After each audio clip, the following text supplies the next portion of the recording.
Thank you for joining me, everyone. I'm Brandon Schaefer, and this is another painting lesson. This is a still life that I set up and that I'm going to be painting today. And just to start out with the colors here, luckily I recorded myself mixing up the colors beforehand, before painting.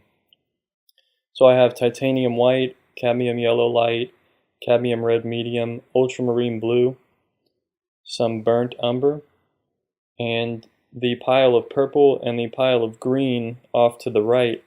Those are just mixtures that were mixed from other painting sessions after mixing up all the paint on the palette. So those are just from the day before, and I just use those as grays because they have all the colors on the palette mixed together.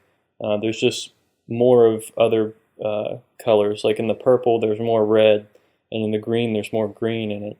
But I can just use these as grays to kind of harmonize or gray down any color mixture that I wish to.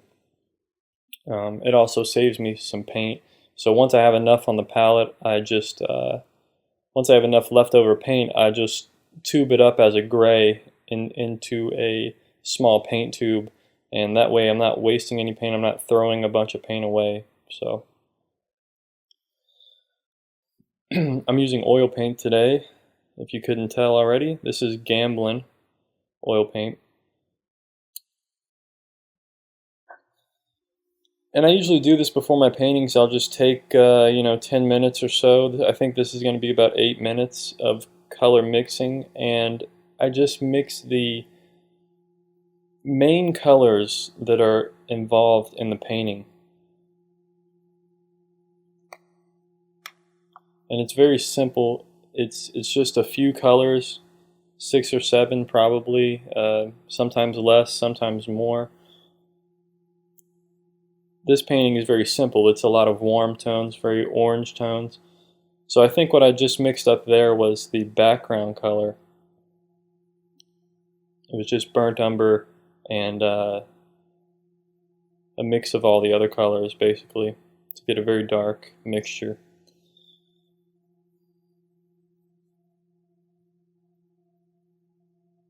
This part is really self-explanatory if you just watch it, but I'm just going to explain a little bit here and there.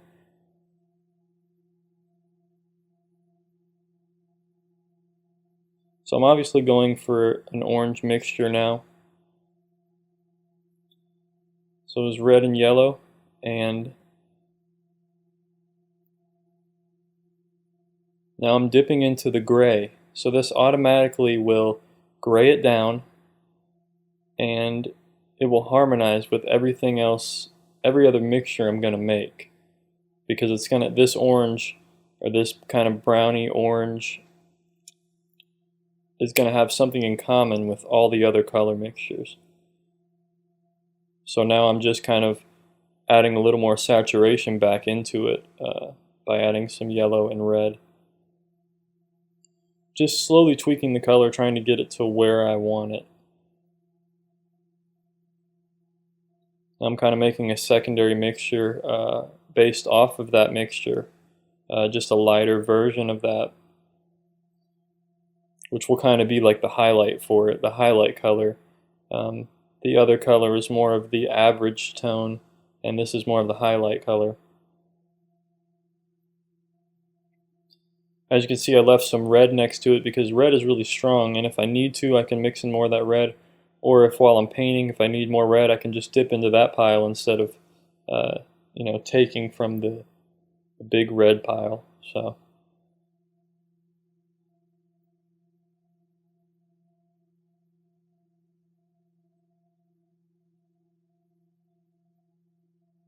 another warm mixture here, but definitely more gray than the last orange mixture. This is more of a brown mixture, but it's more of an orangey brown.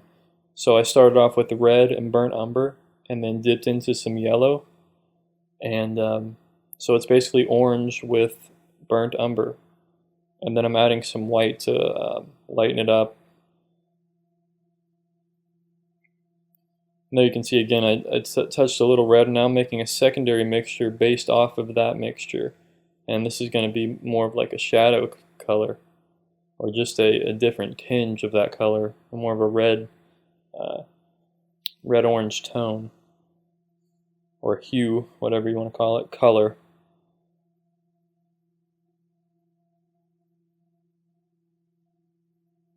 So when it comes to color mixing, it's very simple.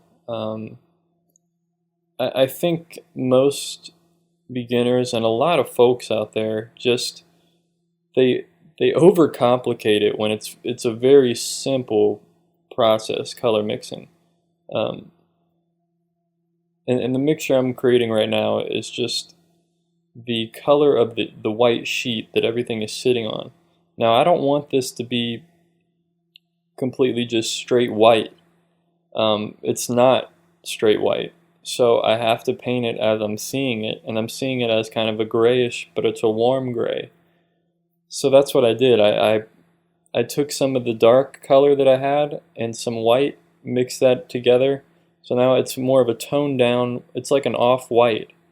And some of the highlights I'm going to create will probably be even lighter than that.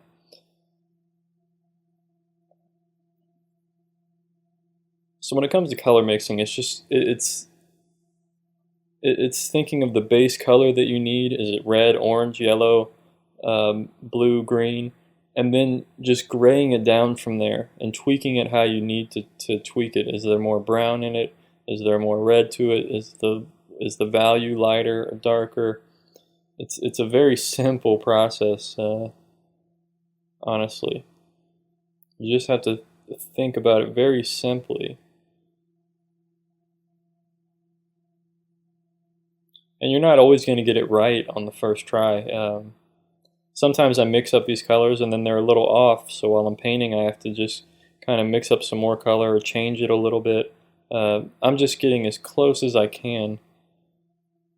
So there you can see that's all the mixtures I'm going to be using.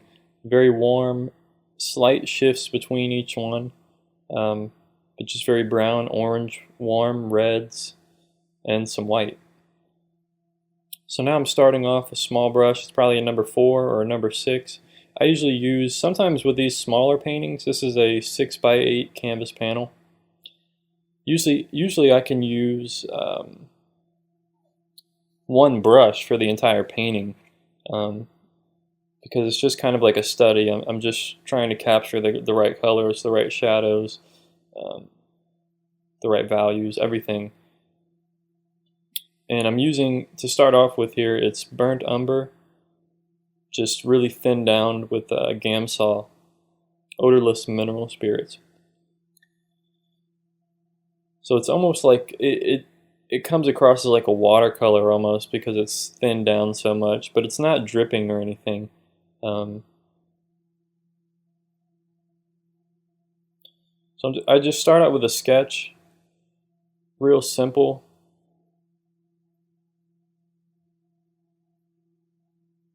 Just kind of like a line sketch. Sometimes I'll fill in the shadows to try to get kind of a separation of light and shadow as kind of like an underpainting. And sometimes my sketches don't always start out the right way. I make things too large or too small, and I have to just wipe it down and start over.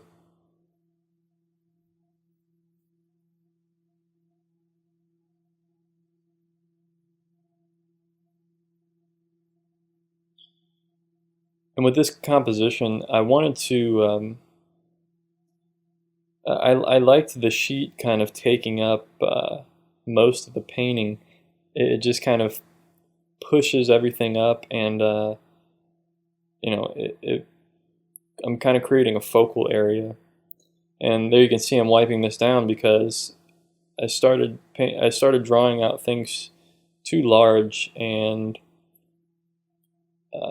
they got too close to the top of the painting there, the canvas. So kind of have to just start over and try to get what I'm going for. So when I sketch, I try to think about, okay, there's the horizon line, the top of the sheet, and then I mark the most extremes. I mark the tallest height of the objects, and then the outer portion of the farthest edge left and the farthest edge right, and that sets my boundaries. And sometimes I mark the center of the canvas and compare it to the center of the still life.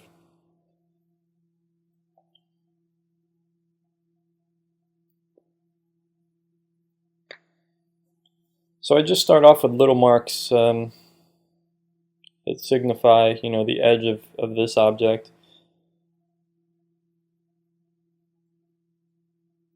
Once again, I just try to keep it simple with what I'm doing because painting is already complicated enough, and just thinking about it in the simplest terms that you can.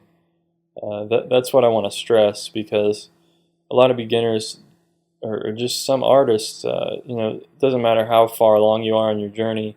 I've been doing this for a few years now, and it still can be tough depending on what I'm painting. But I just try to break everything down into simple shapes, and thinking about it simply is going to help you a lot, because there's no need to complicate it. It's already a complicated art form. So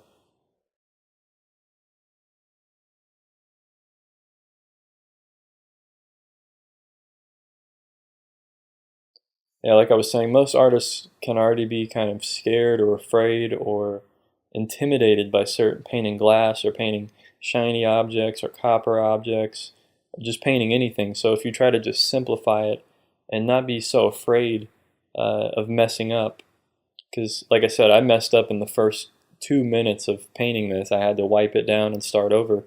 I didn't even have any color on the canvas. It was just a brown sketch. So, you don't have to worry about being fearful of messing up. Anyway, I'm just mixing up some color here, or getting prepared. So please excuse that. But we're going to start painting here shortly, because I already have all the color mixtures that I need, basically. So I'm looking at my still life and just determining, where I want to start. What's the darkest color? What's the lightest color? Or value, rather, and how to approach everything, but still just keeping it simple. And also, I try to paint objects in the least amount of strokes, and that kind of keeps my painting loose, and it maintains some of the brush strokes and just kind of the freshness of painting from life. So you can see there I painted a highlight, and I'm painting the shadow. So I have 3 different tones down there, and then I kind of just try to blend them together where they need to be, softening some edges.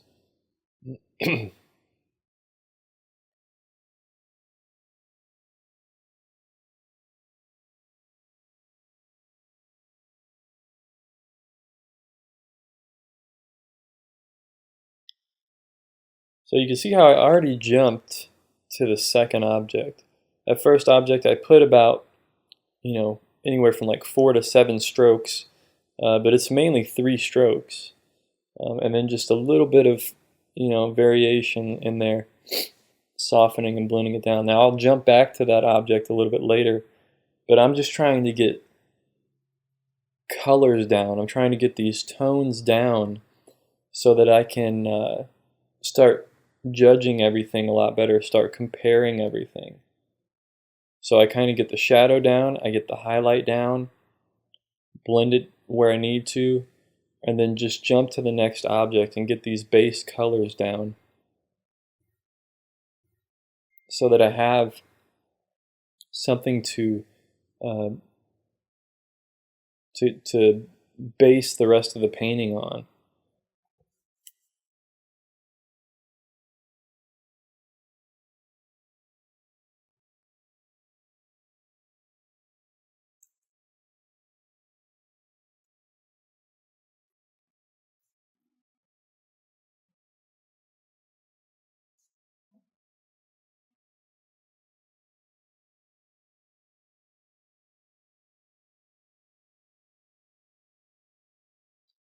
So now you can see the object I'm working on now, I believe is the Asian pear. And that's a lot grayer than the clementine right next to it. So it's these subtle shifts you have to start kind of start seeing in your daily life and your painting life. Start recognizing how gray down everything really is. Even that bright orange on the clementine to the left, remember that I mixed every color in that orange. That orange is grayed down. So in the painting it's going to look powerful, but it looks more realistic because it's actually grayed down like it would be in nature and in real life. It has more harmony. I'm not saying you can just add, like, a bit of saturated orange into that, but it's just recognizing these grays and how they exist in real life and in nature, and being able to mix them up and just paint them. I kind of think of my paintings, they're basically, at least recently, they're just different colored grays. So really, if you just start out every mixture with a gray and then tone it up to what color you want. Is it an orange gray you want? Is it a yellowy brown gray, a red gray, a blue gray? I mean, that's really the world we live in.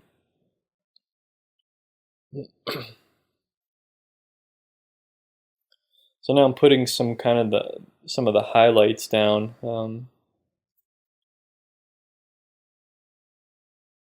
That's going to be the tough object that I'm working on right now, is that copper shiny picture. So I'm kind of approaching that with a little bit of caution and just trying to start out with something that's correct on the object, which is the highlight. And then now I'm starting to put in some shadow areas. So I'm just slowly building that up, because this is going to be the tough object to really work on. Adding in some shadows underneath the objects. And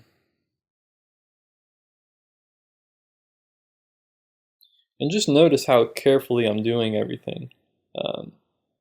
I'm not painting wildly, I'm not going really fast. I finished this painting in about an hour, but it's not about painting quickly or painting furiously or anything like that. It's just carefully putting in the right spots so that I don't have to mess with it later.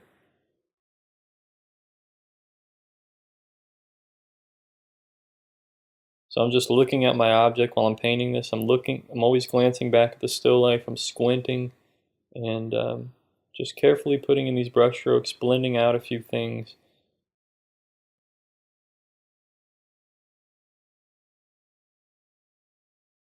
There's a lot of texture and stuff on that object, so it's really tough to see where the shadow ends and where it begins and the average tone of it.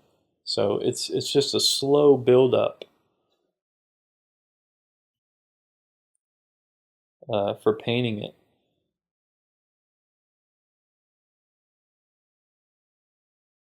So now I'm starting to add in kind of the average color, or at least some reflected lights in the shadows. So I started out with like the highlights and the shadows, which is the brightest and the darkest color of the object. And now I'm kind of moving towards the middle color, the average color. But this object is made up of a lot of different colors. There's reds in it, there's whites in it, there's golds and yellows in it, and just a lot of reflections going on, a lot of things going on. So just painting as carefully as I can, but also not worrying too much about getting it perfect. I'm just doing the best I can.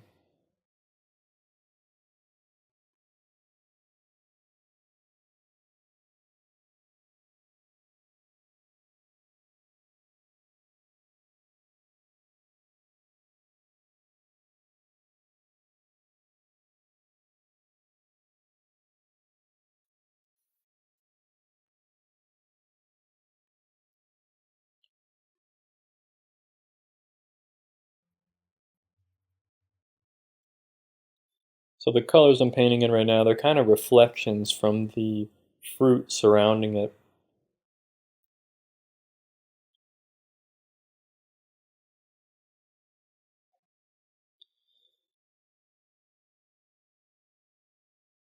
And I just keep working it, you know. If I see something that's kind of wrong, I just go back and try to touch it up. Now I'm adding in some more of the redder tones into it, more of the coppery color tones.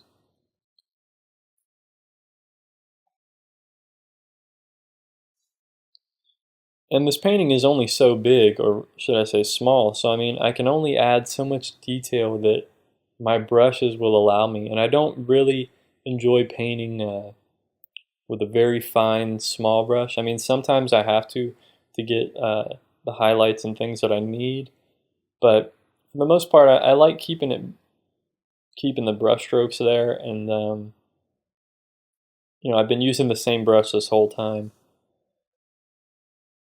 So now I'm working on the background, and this is going to help me to start judging the colors of the objects a little bit better, and it's going to start helping me to outline the objects, you know, determining the border of the objects.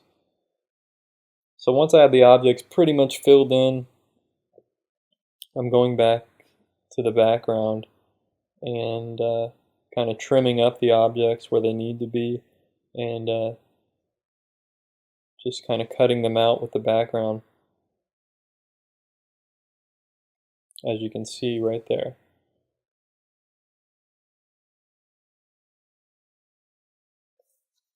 So with the background, I'm kind of thinking like, I'm thinking about the negative space involved instead of the positive space. I'm kind of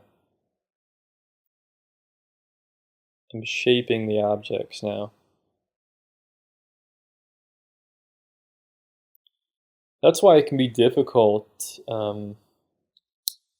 painting in layers. When I painted with acrylics, when I first started, I painted in layers, and if you mess up a layer, if I painted this background first, and then I painted the objects on top of the background, but then I messed up an object and I had to start repainting the background, it wouldn't really look, you know, that one part of the background wouldn't really fit in with the rest of the background. So I try not to think in terms of layers anymore. I try to think in terms of, you know, just positive and negative shapes and space, because at any time I can come back in with this background and cut into an object, and or I can cut into the background while painting part of the object again. So I'm always just pushing these edges around and pushing these lines around. I don't really think in terms of layers too much.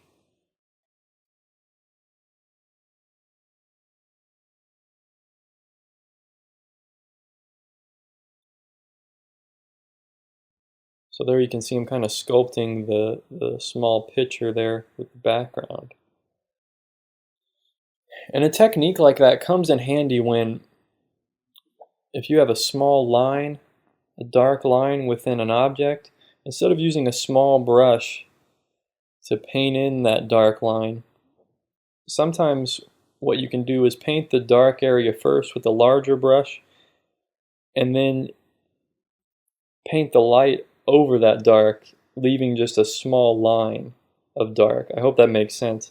You know, there's just different techniques of how to handle darks and lights and shapes and negative space. There's a lot of different ways to handle things.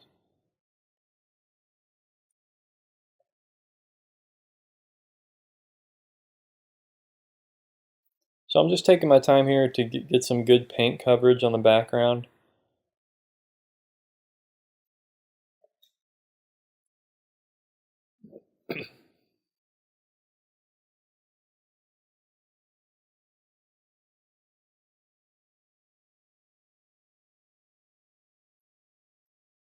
But if you think about it, if you're looking at this, the painting is basically about halfway done. The objects are still need a little bit of work. Mostly the picture needs a lot of work, but the base colors are there. The idea is there. Um, all I need to do all I need to do is add the white sheet beneath it, and I'm really close to being finished with the painting. Um, for the most part, it's just moving some edges around, um, adding some highlights, some shadow areas, and a little bit of details just to bring it to life, push it to the next level, and it's basically done.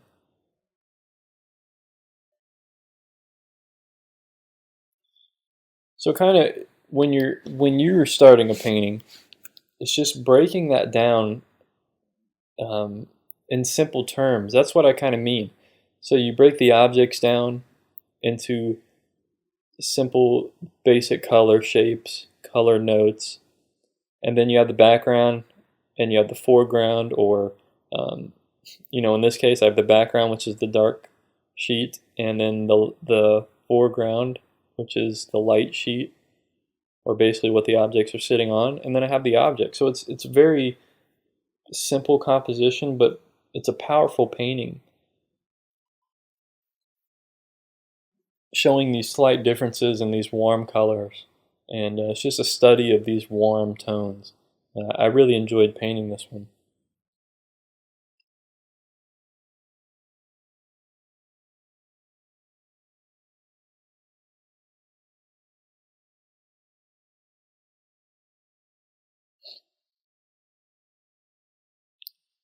So now for the foreground, I'm starting out with the gray, kind of a middle gray, and this is just some of the shadow areas on the sheet.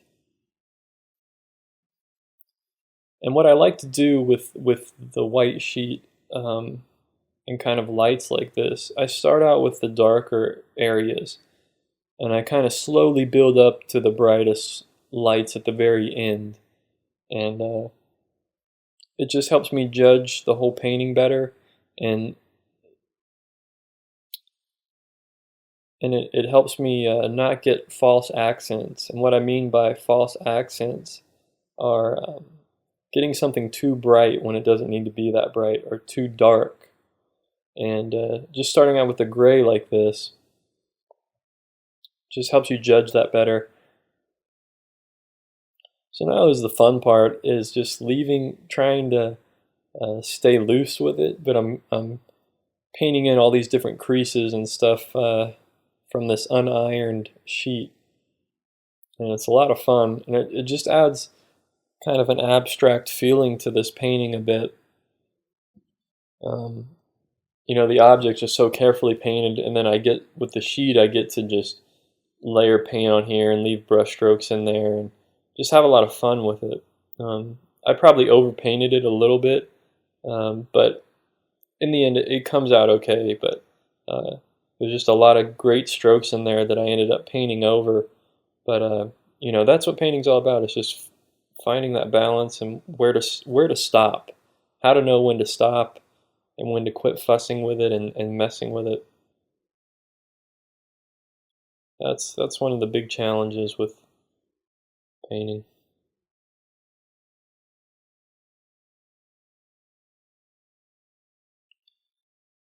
So like I said a few minutes ago, I just fill in this white sheet, or really it's gray, it's an off-white, and the painting's basically done. I mean, other than the details of the objects and kind of touching them up again, and fixing some edges.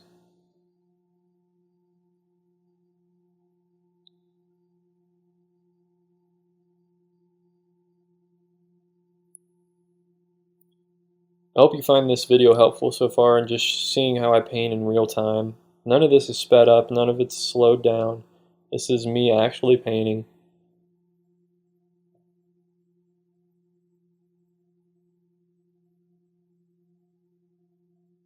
So now I'm just trying to create strokes in all different ways, but what I'm also doing is creating sort of diagonal strokes going upward, and just slight diagonal. And what diagonals do with your paintings is they create a lot of movement.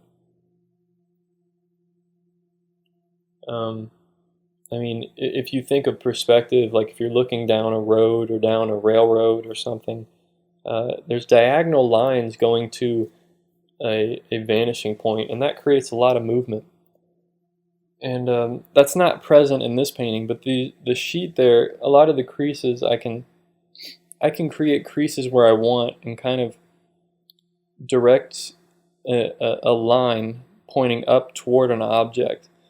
And maybe you'll see that a little later on when I mess with the sheet a little bit more.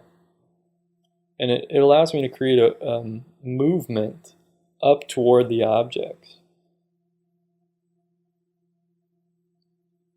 So now a little bit darker as it's going back behind the objects and back into the shadows.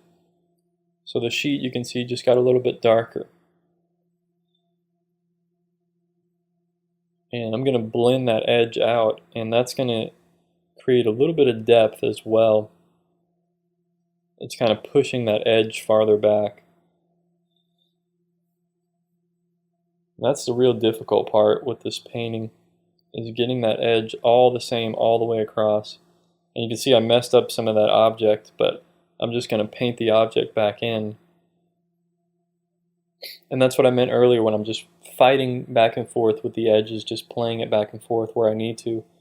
So now I just add more color there, and the orange is back in business. I'm bringing it back into the foreground.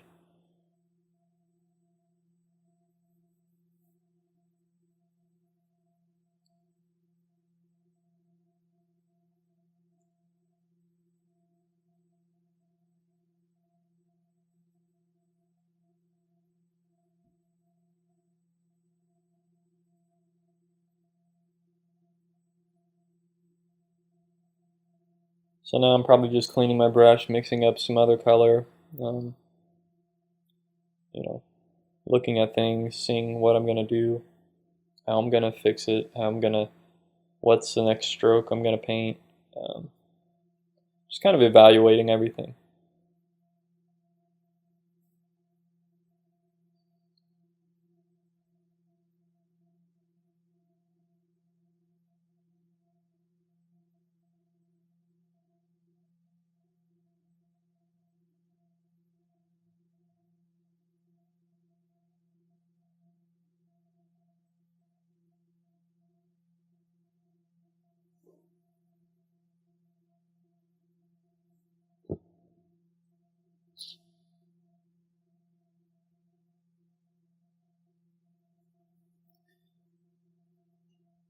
And even though I mixed up all the colors in the beginning, there are, as you're painting, you'll see slight variations in that you'll have to just mix up color from those big piles. So that's really what the big piles of paint are for. And as you go along, you're just going to have to create little variations as you go. So now I'm adding on a brighter highlight for the sheet. And this really brings the painting to life for most paintings. And I'm trying to just put thicker paint on here. But I'm also sculpting that shadow under the Asian pear, and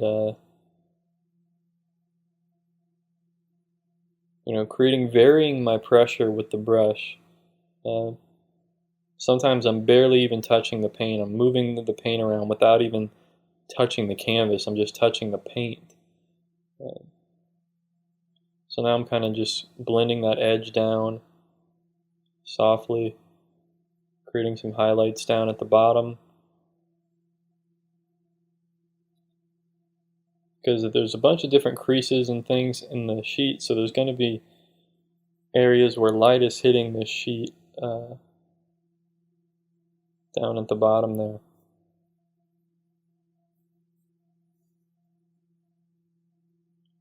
So I'm just carefully trying to design it a little bit.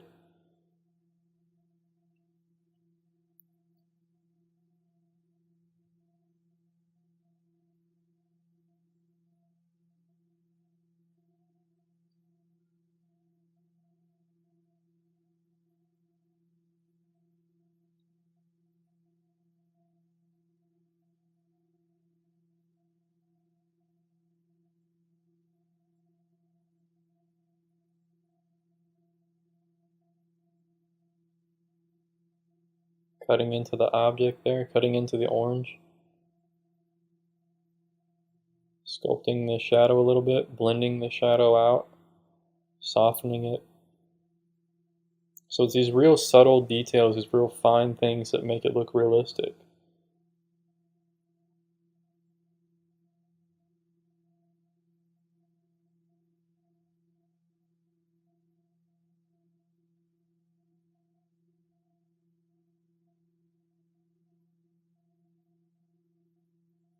Also, I want to point out that the way you can see how I'm holding my brush really far back, and sometimes my brush is pointing straight at the canvas, and sometimes, like right now, it's actually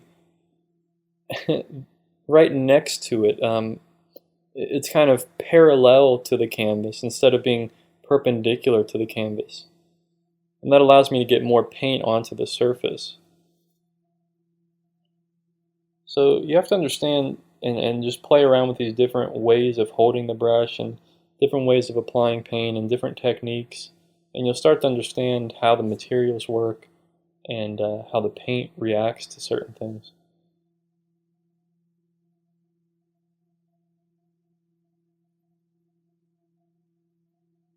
So once again, just trying to add more paint on there, get the light to really hit there.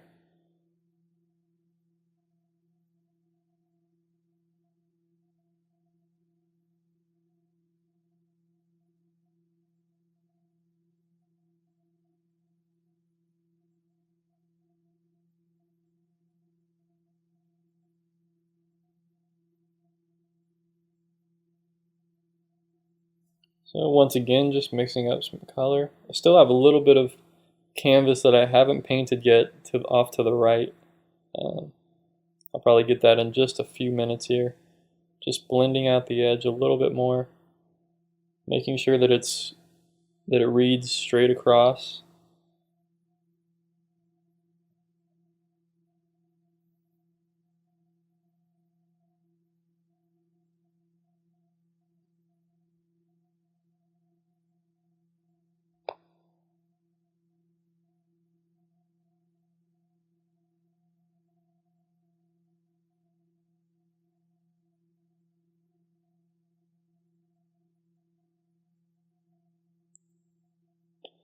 I hope this commentary has been a little helpful for you.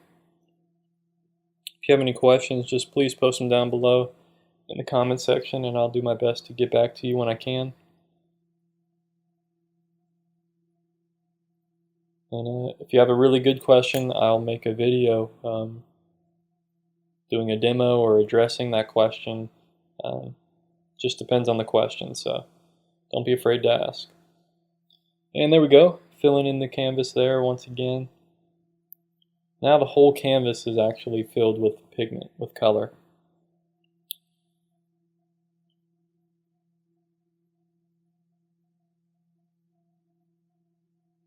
And I want to definitely encourage you to set up your own still life like this. It can be even simpler than this. It could just be an orange with some leaves, or just an orange by itself, and just set up like a white sheet with a completely white background, completely white foreground. Put a light on it with a little lamp and see what you can do. Or you could use a black sheet or any color sheet you want. I mean, just get creative. So right there on the object, I was putting some reflected lights the sheet is now reflecting up onto the copper shiny object. So I had to put those little white lines on there.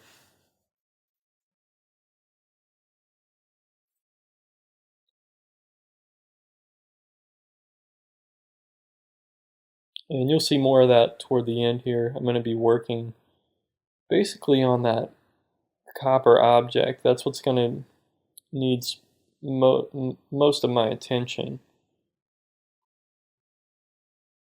to really finish up the painting and get it to the point that it needs to be at.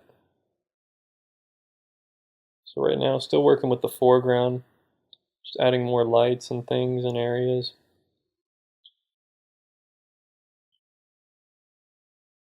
And I think eventually I'm going to add some more shadows in that foreground sheet, because the light just isn't coming across as bright as it should be. And I found out the reason for that when I really looked at it, was I was lacking some darker shadows that needed to be in there. As you can see right here, I'm adding in just another little darker value that needed to be in the sheet in order for those lights to really pop out the way that they are, the way that they were. So sometimes if you just focus on the light, you're going to miss the most obvious thing is actually you need to darken the shadows, and then the light will just come out comparatively. So you got to be sure you're focusing on light and shadow and just working that back and forth.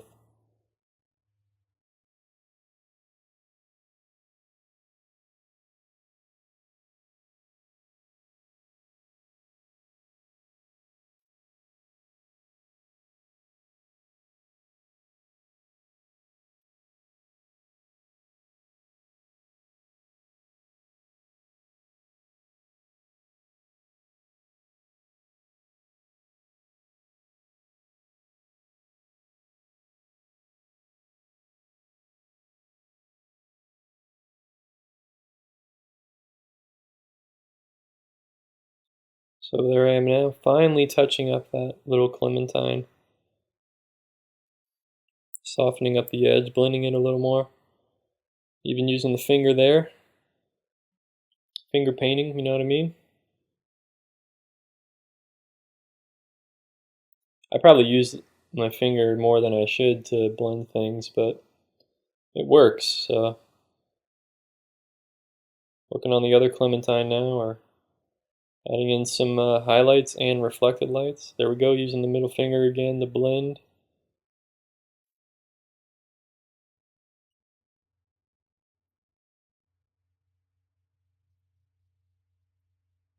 Now I'm working the shape a little bit more.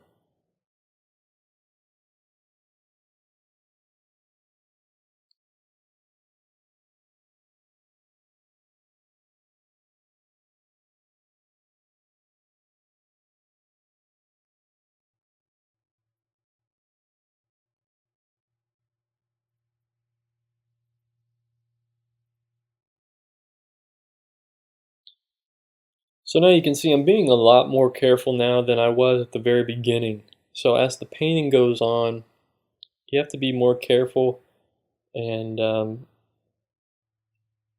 focus a lot more on the details. And it depends on personal preference on how detailed you want to be. For me, I don't like being super detailed, uh, but sometimes it does happen. I get carried away and I just start painting more details than I wanted to, and I kill a lot of the brush strokes that I should have left there. But it just takes a lot of practice. But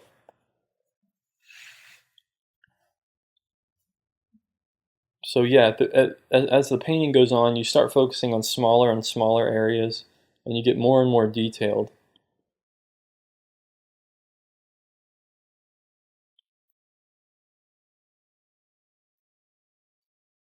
And at the beginning of the painting, I was just really focusing on the larger shapes, and now I'm just focusing on the smaller and smaller shapes.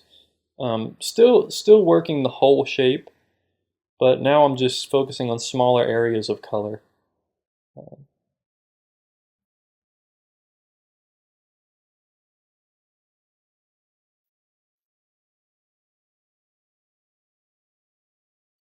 And I tend to be jumping around a little bit as well. I was working on the Asian pear, and then I saw that color right in the copper object, so I jumped over to that and started painting on that. So sometimes it helps to just jump around, and if you spot something wrong, you just start working on it, and then do the best you can on it, and then jump to something else.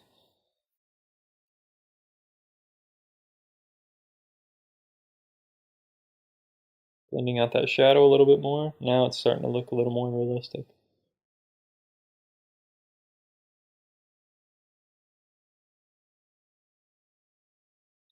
So now I'm trying to get like the shadow tones in there and getting like the darks, the really dark accents and things.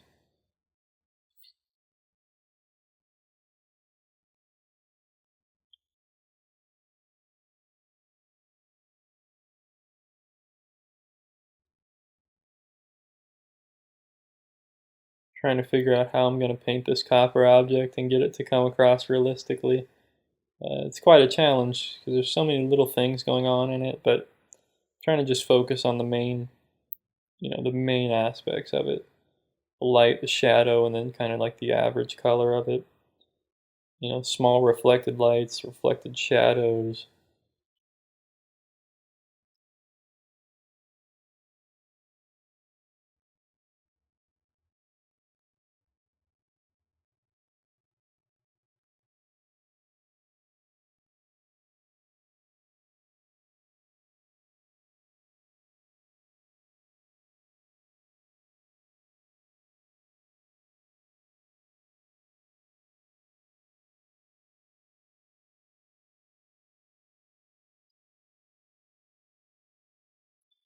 Alright, so mixing up some more color, probably cleaning my brushes off, and just assessing things. Now I'm jumping back into more of the light colors. So I jump around from shadows, and then I go into the lights, then I go back into the shadows. It's just a battle between lights and shadows, and these different values and different colors.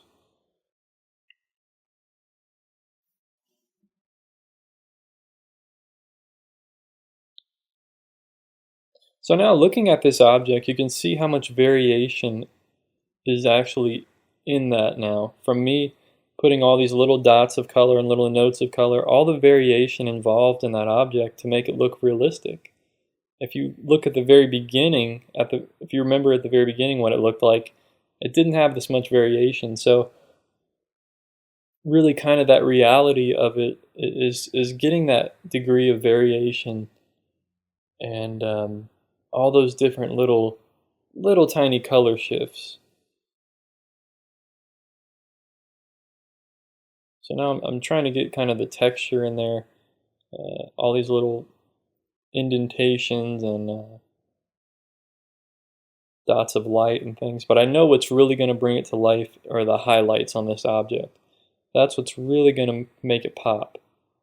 So I kind of wait to add those at the very end, as you can see. But once I start adding those in, you'll see it just start to come to life. But for now, I'm just focusing on kind of the red tones and the yellow tones involved. And by yellow, I kind of mean like a goldish brown there. There's no pure yellow involved in this on this object. It's all in the mixtures. So here's a lot of that highlight, some white paint. It's more of the sheet color highlight. It's not completely white, but it's going to look a lot brighter because it's surrounded by a lot more darkness than the white sheet. And now a little dot on the handle there. I think I'm going to blend that out and soften it. You'll see in a minute here how I get kind of a little shine on the highlight.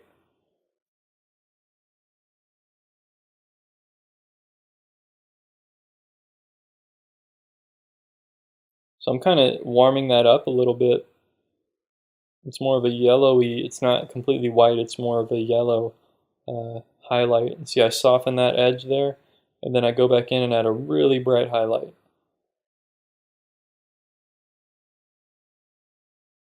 So it's giving this sort of shine look because when you look at bright highlights like that and you squint down, you get kind of this, it's kind of a hazy look. It's hard to explain, but you've probably seen it before. When you look at something really bright, you kind of get like a halo, and that's just what I was trying to accomplish there. I think it came out pretty well.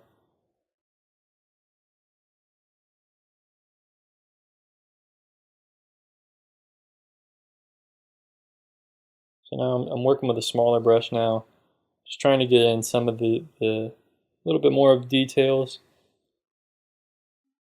lighter areas, just trying to push it to the next level, get it to come across realistic. So there's so many little things going on, so many different little reflected lights and shadow areas, and there's one little light spot there and another one here, and just a lot going on. So I'm trying to simplify that but still keep it realistic.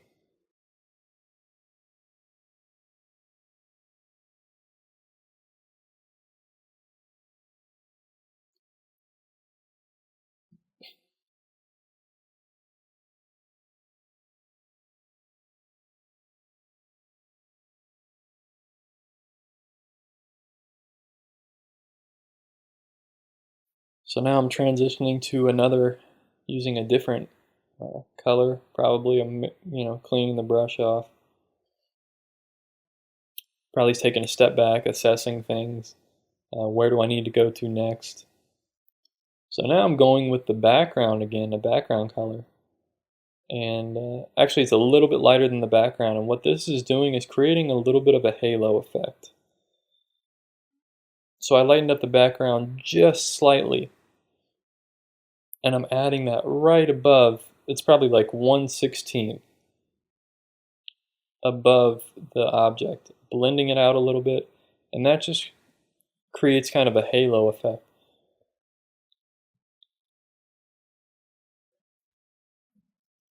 It makes the highlights just look a little bit brighter. It's a very subtle thing, and it was something I was experimenting with, and I think it came out quite nicely. But that's another point to touch on, since we're talking about that, is just experiment with your paintings. Do one of these a day for a week or 2 weeks, and just experiment with each one and see what's going to happen. Sometimes they're not going to come out good at all. So now I'm adding a small stem on that Asian pear, and that just brings it to life. And then a small highlight right on the end of it. And that really brings it to life for the most part.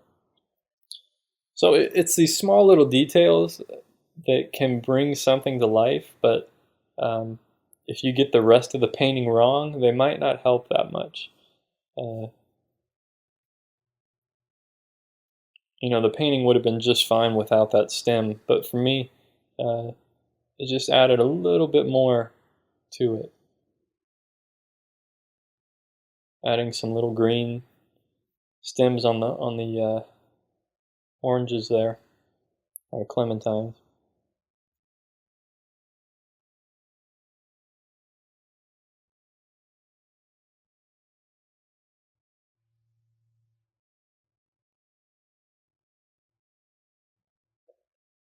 And now I'm fixing up the Asian pear for the last time.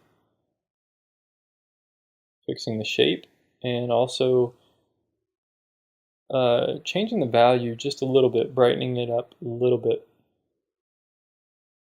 Blending it out.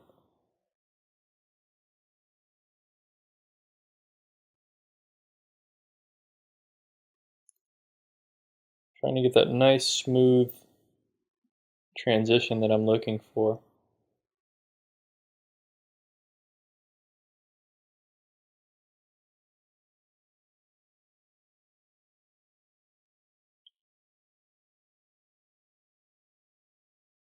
A little bit of reflected light there from the sheet. And look at that Asian pear. Look at the beautiful colors involved in that. At the very top there's this light brown.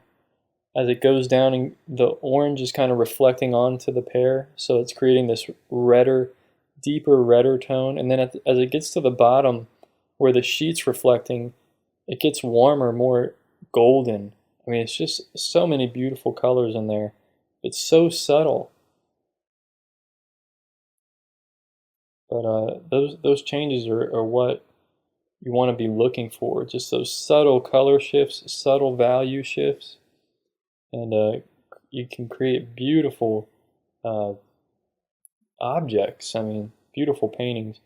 So that's just what I look at in my work, and look for just these small little shifts of value. And I'm not going for hyper realism here, obviously, but creating a realistic painting, but also having a lot of brush strokes in it, and just having a little bit of everything involved. It's just having fun with it, basically. That's what it sort of comes down to, is just having fun. And there's my arm. I'm putting some more white paint out. I ran out of white paint, so just adding that onto the palette again, so I can probably do a little bit more highlights, I'm going to assume.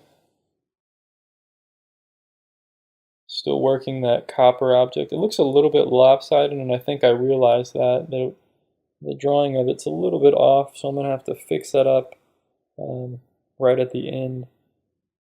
So now I'm adding, trying to lighten up the sheet even more, just push it just a little bit more. These are the brightest highlights, so that's why I left them to the very end. That's what I was talking about earlier, leaving the brightest to the last, and that's what's going to bring it to life.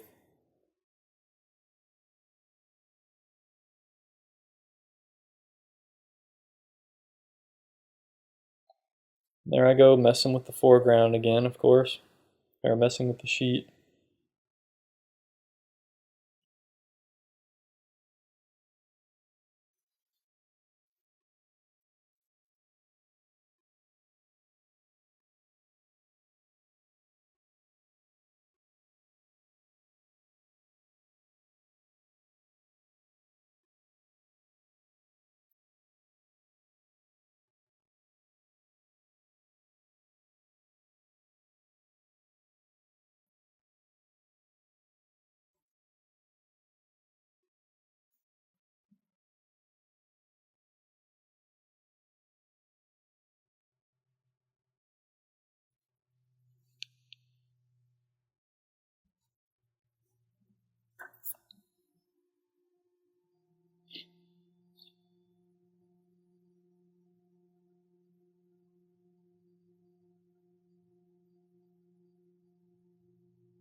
So here's where I'm fixing up the edge of this object, going back in with that gray color, and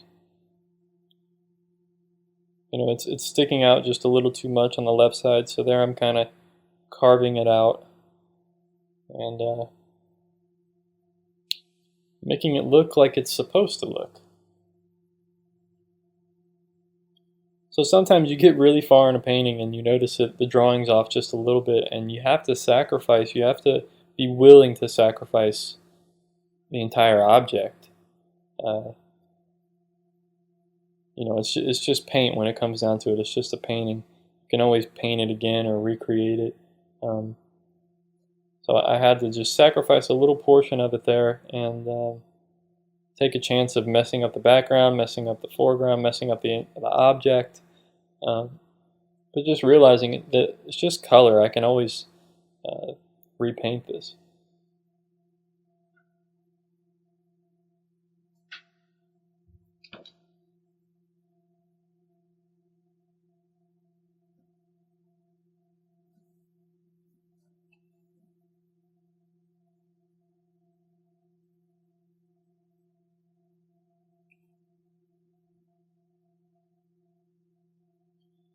So there we go, using my fingers again to just soften an edge.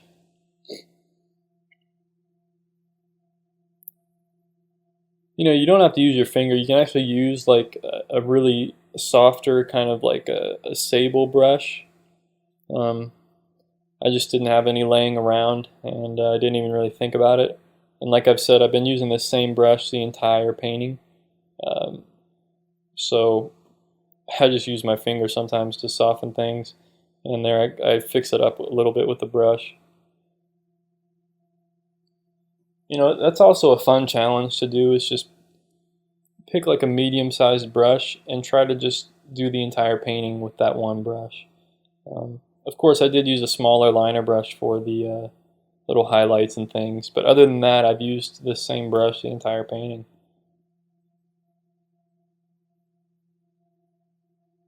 It really helps you master your brushes and your tools to just try to create an entire painting with that one brush, and you'll really get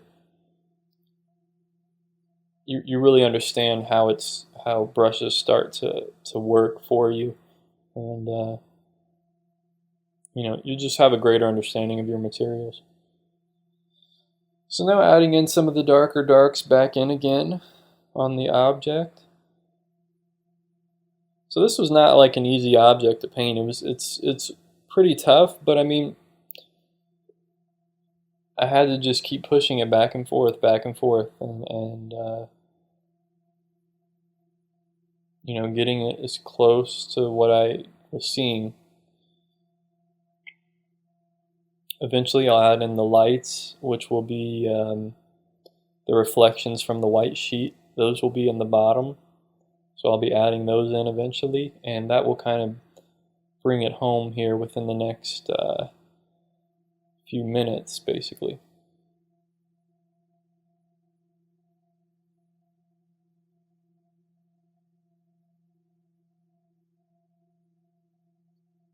There we go, overworking the top part again, messing things up instead of just leaving it alone. Now I got to go back and fix up the highlight again.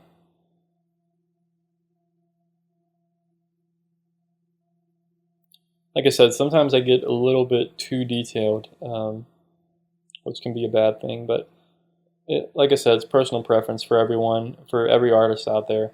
It depends on how detailed you want to get with your work.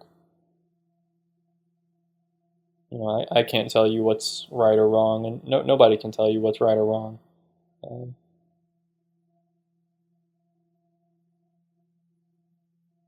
So a very subtle highlight there.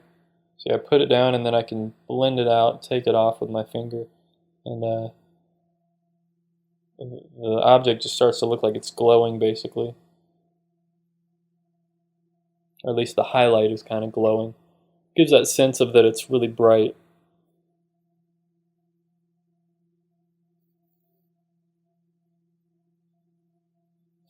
So you can see like the last 20 minutes or so, maybe 15, I've been working on this object. So this is really this is either going to make or break the painting, basically, in my eyes when I was painting this. Because the other objects, yeah, those are easy to paint. They look okay. You know what they are. But with this picture, I really had to get the texture down. I had to get all these highlights in there. I really had to make it shine as kind of the focal point of the painting, basically. Because it's the only man-made thing in the painting. The other things are all natural. They're fruit. We kind of know what those look like, and with this picture I had to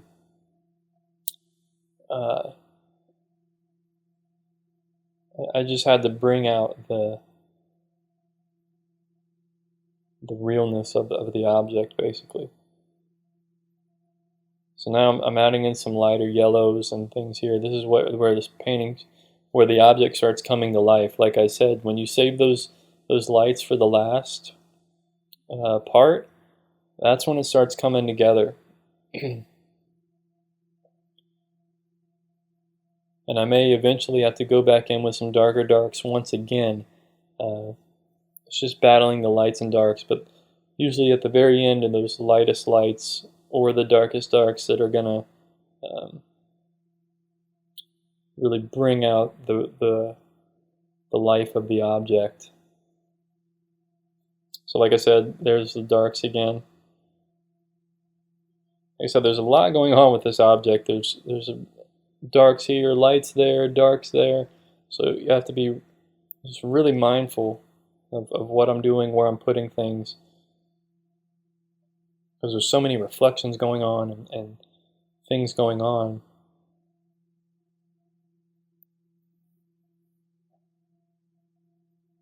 So really it's kind of light against dark and dark against light. You can see that right at the bottom of the object there's a transition from, if you look from the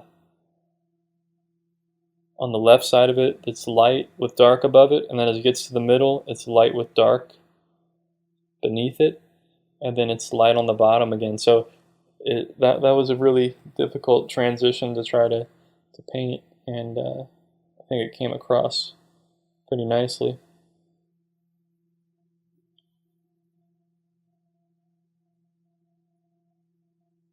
So now I'm just painting on my signature, which is basically just my initials. You know, signatures are a personal thing. I used to do my whole name. I used to do my first initial and last name, and I just have a name that's too long.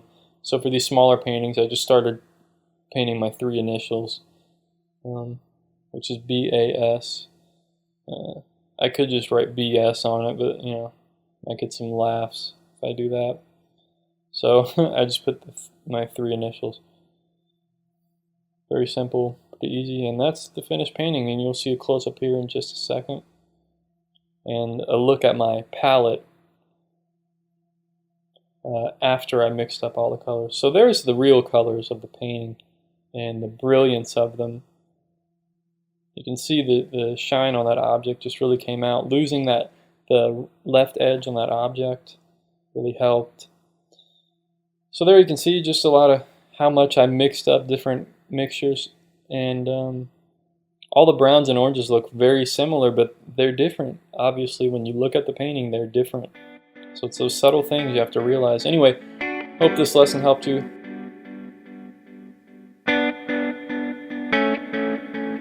Take care of yourself. Peace.